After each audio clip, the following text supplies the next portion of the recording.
El Halloween se ha convertido después de la Navidad en una de las fiestas más populares del mundo. En cada lugar se celebra la Noche de las Brujas de forma distinta. Sin embargo, muchos aún desconocen no solo el origen fantástico y tradicional del Halloween, sino que también las explicaciones tangibles y médicas de algunos de los elementos típicos del horror de esta fiesta.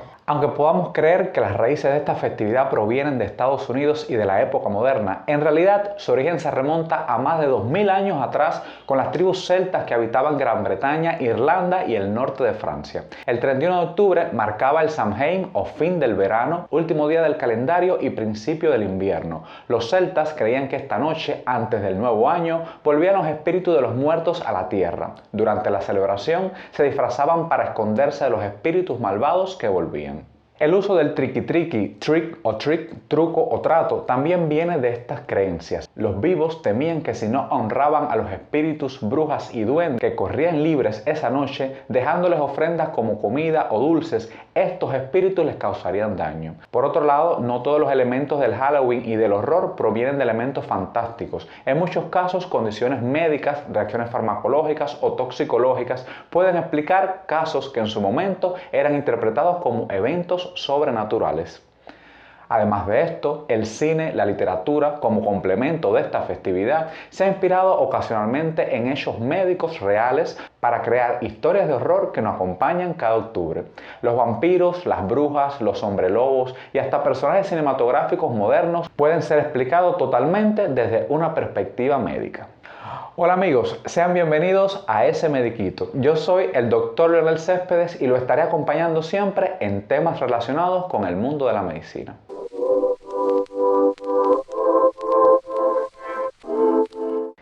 Desde sus primeras descripciones, la idea de los vampiros ha fascinado a toda la humanidad. Ha sido representado de diversas maneras en la tradición oral, la literatura y el cine. Sin embargo, mantiene características comunes en todas ellas. Aunque la representación más conocida en Occidente es el Conde Drácula de la novela epónima de Bram Stoker, el folclore africano, el oriental, también tiene vampiros, como Sapsoban de África Occidental y Emanglegal de Filipinas. Teniendo en cuenta la distribución global de este mito y valorando sus características desde una perspectiva médica, se ha descrito similitudes con algunas condiciones médicas poco comunes, especialmente con un trastorno hematológico, la porfiria. El término porfiria se utiliza para nombrar un grupo de desórdenes que se caracteriza por defectos en las enzimas involucrados en la síntesis del grupo hemo, elemento estructural y esencial de la hemoglobina y de otras proteínas del cuerpo. De acuerdo a la enzima afectada, existen varios subtipos de la enfermedad, como la porfiria cutánea tarda, la porfiria aguda intermitente y la porfiria eritropoyética congénita. Los signos y síntomas de la porfiria eritropoyética congénita son los que más se han asociado con la tradición de los vampiros y que se caracteriza por gran fotosensibilidad y daño cutáneo severo por la exposición al sol, descrito en los mitos de los vampiros como una aversión al sol o destrucción por el mismo. Esto mismo causa la cicatrización severa y deformidades en las áreas fotoexpuestas. La piel de los labios y las mucosas de las encías se tensan de una manera tan extrema que los dientes se ven más prominentes como los colmillos del mismo mito. En este padecimiento, los pacientes también presentan anemia hemolítica crónica, lo que explica la necesidad continua de consumir sangre en las leyendas. Incluso la aversión por el ajo, comúnmente usado como defensa ante los vampiros, encuentra explicación en la capacidad de algunos compuestos de esta planta de incluir la degradación del grupo hemo, lo que empeora la anemia de los pacientes. Otras enfermedades poco frecuentes también que se han asociado a las descripciones legendarias de los vampiros son la pelagra, la rabia y la displasia ectodérmica hipohidrótica. En la pelagra, causada por deficiencia de niacina y triptófano, los pacientes presentan gran fotosensibilidad. Además, eritema en lengua y demencia que se manifiesta con insomnio y agresividad. La infección por el virus de la rabia, su transmisión por mordedura en animales ligados a la tradición vampírica como murciélagos, perros o lobos, y también en algunos de los síntomas como la hidrofobia, agresividad e insomnio es otro ejemplo. Los pacientes con displasia ectodérmica hipohidrótica tienen disminución congénita en la capacidad de sudar, ojeras prominentes y azuladas, intolerancia al calor, dientes puntiagudos y pequeños, todas estas particularidades relacionadas con la física de los vampiros. Ante la poca frecuencia de estas enfermedades, los diversos síntomas no explicados por enfermedades conocidas en el momento, el mito de los vampiros se pudo alimentar de descripciones de estos pacientes, dado una interpretación sobrenatural a padecimientos completamente reales. La imagen de las brujas y su representación a través de la historia ha cambiado en numerosas instancias, desde mujeres malvadas, feas, con narices ganchudas y llenas de verrugas sobre un caldero hirviendo, hasta adolescentes de belleza hegemónica aprendiendo a controlar sus poderes. La bruja ha estado en el imaginario colectivo incluso desde el Antiguo Testamento. Sin embargo, la historia real de las brujas es mucho más oscura y el caso es que mujeres acusadas de serlo muchas veces era fatal.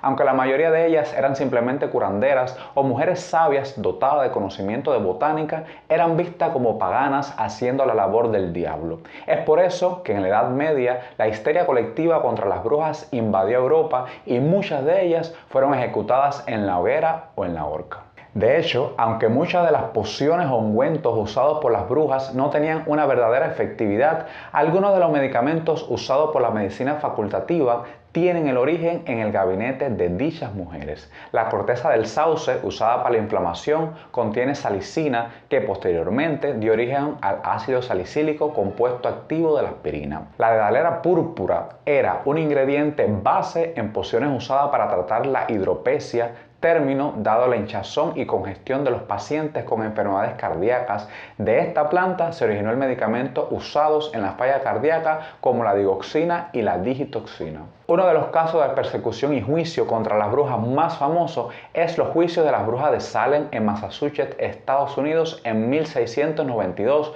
donde la cultura puritana de la época catalizó otra instancia de psicosis masiva que inició con dos niñas que sufrieron convulsiones, contorsiones corporales y gritos descontrolados. Luego que más jóvenes tuvieran síntomas similares, 3 mujeres fueron acusadas de brujería. Esto llevó finalmente a la acusación de 150 personas y la ejecución de 18, 12 mujeres y 6 hombres. Entre las interpretaciones sugeridas para explicar los casos de brujería de Salem está la histeria o el fraude. Por otro lado, una de las teorías que ha tomado fuerza es el ergotismo como causa de los síntomas presentados por las jóvenes. El ergotismo es causado por el cornezuelo del centeno, miembros de una familia de hongos que contaminan cereales y cuyos alcaloides se han aislado múltiples compuestos farmacológicos y alucinógenos, entre ellos la ergotamina y el ácido lisérico, de donde se deriva el LSD. La ingestión entonces de pan de centeno contaminado con estos compuestos da origen a 2 síndromes clínicos, ergotismo gangrenoso y ergotismo convulsivo, siendo este último el que puede asociarse con los síntomas descritos a inicios de la persecución de Salem,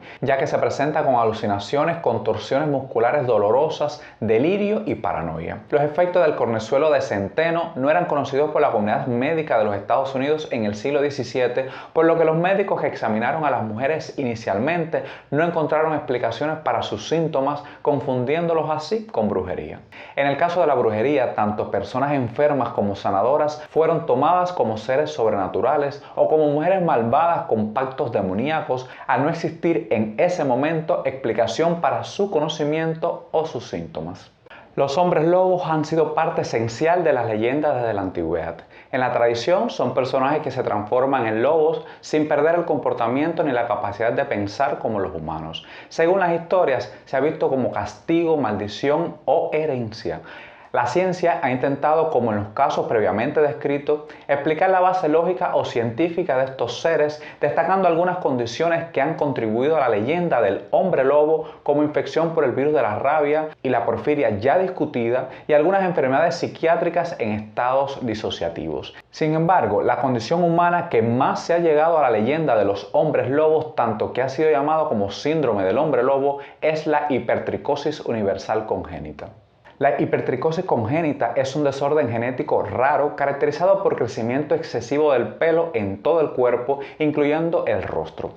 Estas personas presentan mutaciones heredadas en algunos genes que controlan el crecimiento de los folículos pilosos. Se ha descrito menos de 50 casos en la historia, uno de los primeros en 1556 en un esclavo de Tenerife que fue llevado a la corte francesa. 2 de sus hijos heredaron y transmitieron la condición.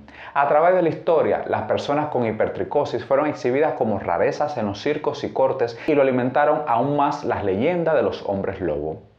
La licantropía, que no está asociada con hipertricosis congénita, es un desorden mental en la que el paciente cree que es un lobo o alguna otra bestia. En un estado disociativo que puede asociarse a la enfermedad psiquiátrica como la esquizofrenia, a estados psicóticos depresivos o maníacos y a la ingestión de algunos alcaloides alucinógenos. La idea del villano de Freddy Krueger de la pesadilla de la calle Elm, que puede matar en sueños, ha atormentado a los fanáticos del cine desde el estreno de la primera película de esta saga en 1984.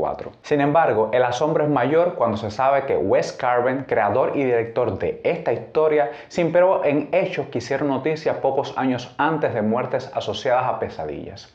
Esta inspiración aparentemente surgió del reporte noticioso de 1981 de la muerte en sueños de 18 jóvenes, parte de un grupo de inmigrantes de Laos aparentemente sanos que, según fuentes de la época, gritaban entre sueños y luego morían. Según Craven, uno de los relatos que más inspiró la creación de Freddy Krueger tenía que ver con la familia de los refugiados, que había escapado del campo de exterminio en Hammond. Su hijo adolescente tenía pesadillas y decía a sus padres que temía dormir porque lo que perseguía en sus sueños podía atraparlo e intentaba permanecer despierto por días. Cuando finalmente se durmió, sus padres fueron despertados por gritos en la mitad de la noche y al llegar a su habitación, el joven había muerto durante la pesadilla. En los años 80, el número de muertes de este tipo creció de manera alarmante entre inmigrantes del sudeste asiático, llegando a ser llamado síndrome de muerte asiática y posteriormente síndrome de muerte súbita nocturna inesperada.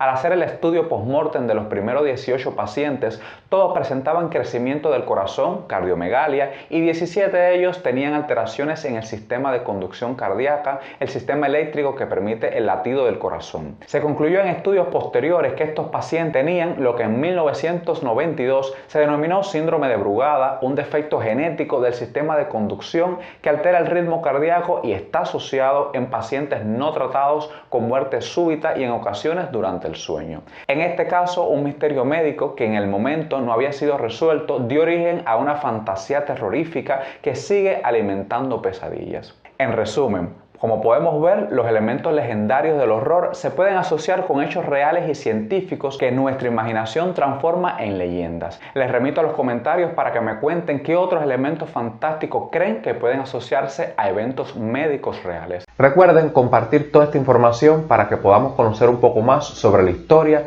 y cuidar nuestra salud y la de nuestras familias. Gracias por estar aquí y nos vemos en el próximo video.